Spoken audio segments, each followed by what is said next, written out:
Hey guys, I'm Sebastian, and today I'm going to be showing you some basic compositing techniques in Blender. Specifically, I'm going to be showing you how to do some vignetting and some false depth of field in Blender. If you don't know what vignetting is, it's basically a shadow around the edges of your screen, and it's supposed to help your viewer focus on what they're supposed to be focusing on, or the center of your scene. So this is the center of my scene, and I'm going to be doing a very subtle vignette to help the viewer find their way to the important part. Okay, so here we are in the scene, and I'm not going to be showing you how to make it today because it's pretty simple. It's just it takes a long time. One of my first scenes I made for depth of field was just a bunch of differently colored bowls around a plane with a seamless backdrop, and I added some ambient occlusion, and it looked pretty good with depth of field. So you can try that out if you want. But let's just jump right into the depth of field.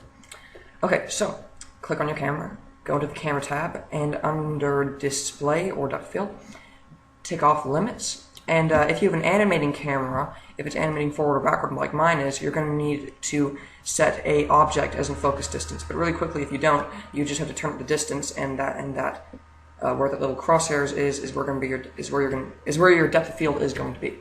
So we're not going to do that since I have an animating camera. We're not going to do this since I have an animating camera. But what we're going to do is we're going to add in an empty. So Shift A, empty. I'm just going to add in the screencast status tool.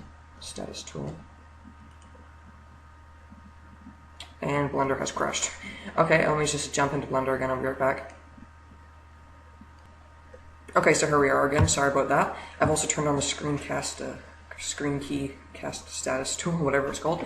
But yeah, so now anytime I click a button in the 3D viewport, then you'll be able to see what I'm doing. So I think I added in the empty already. So select the empty and just bring it out. And we're going to use the empty is going to be where our focus distance is. So for this emulated depth of field, we need to be right on the face of what we want to be in focus. So right there should be good. Now I'm just going to rename it depth of field or something obvious like DOF. So DOF. To do that, by the way, just N, then go under item and rename it DOF. Okay, there we go.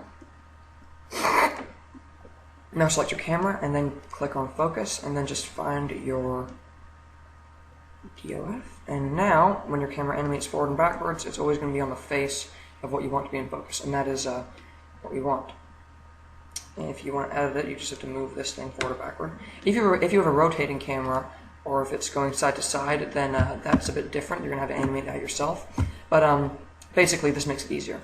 So now that that's set up, let's jump into the compositor, and the quickest way to do that is Control left arrow. So now just go join area.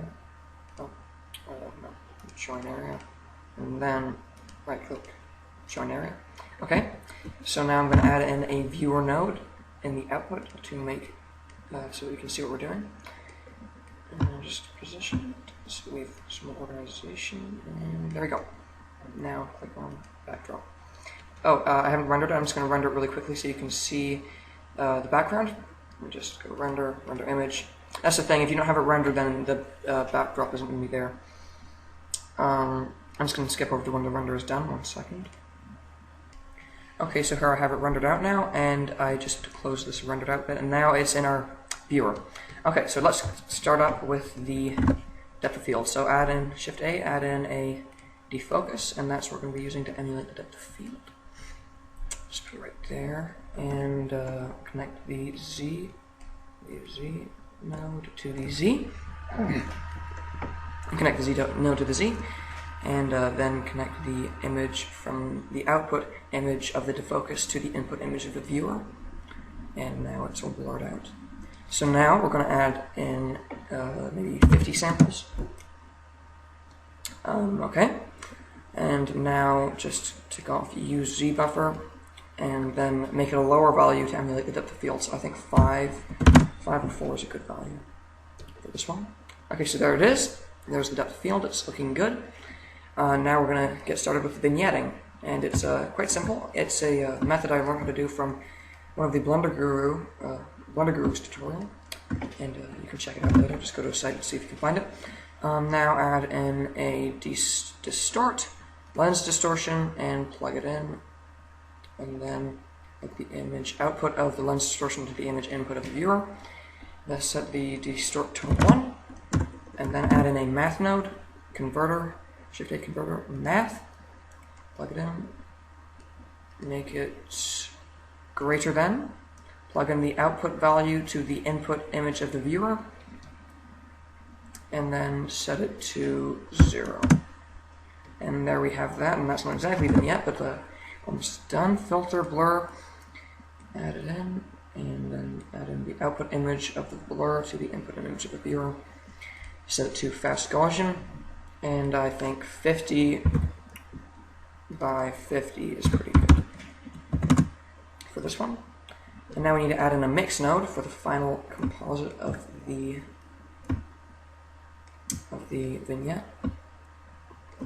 Shift A, color mix, plug the mix node in between, plug the image output to the image input of the viewer, set it, then plug this, and put this down here, and just see what we're doing, then put this on the bottom of image input, and then plug the image output of the defocus into the top image input of the mix, and then set it to multiply, and multiply only shows the black value of an image. So it's only going to be showing the black value of our vignette, and now we're getting the vignette. It's a bit too harsh, so I'll just turn it down to 0.5. 0.5, there we go. And there it is. It's subtle, but it's there. And there it is. So there's the vignette and the defocus and the depth of field. It looks good.